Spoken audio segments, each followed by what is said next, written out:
নমস্কাৰ আপোনালোক সকলোকে মই মন্টুৱে মোৰ ইউটিউব চেনেল মন্টু স্পেচিয়েললৈ স্বাগতম জনাইছোঁ। আপুনি যদিহে মোৰ চেনেলত নতুনকৈ আহিছে তেনেহ'লে মোৰ চেনেলটো ছাবস্ক্ৰাইব কৰিবলৈ একদম নাপাহৰিব।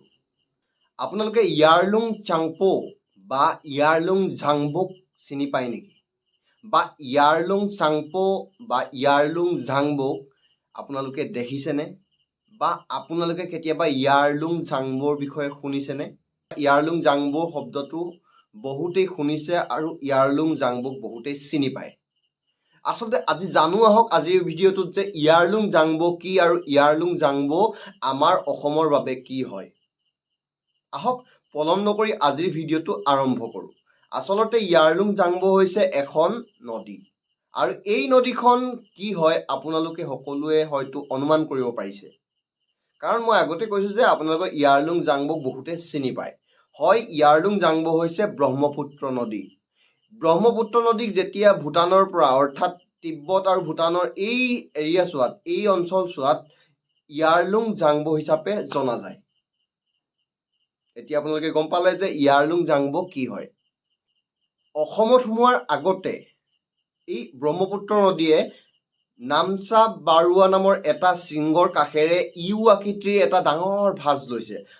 ভাঁজটোৰ কাষত সৃষ্টি হোৱা গিৰিখাতটো পৃথিৱীৰ ভিতৰত গভীৰতম আৰু দীৰ্ঘতম গিৰিখাত।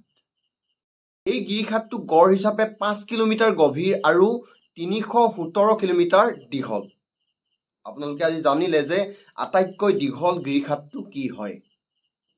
ব্ৰহ্মপুত্ৰ নদীখনক ভূটানত যেনেধৰণে ইয়াৰলুং চাংপো বা ইয়াৰলুং ঝাংবো বুলি জনা যায়, অৰুণাচল প্ৰদেশত সেইদৰে চিয়াং বা দিহং নামেৰে জনা যায় আৰু অসমত লুইত নামেৰে জনা যায়। ঠিক একেদৰে আমাৰ কাষৰীয়া ৰাষ্ট্ৰ বাংলাদেশক ইয়াক যমুনা নামেৰে জনা যায়।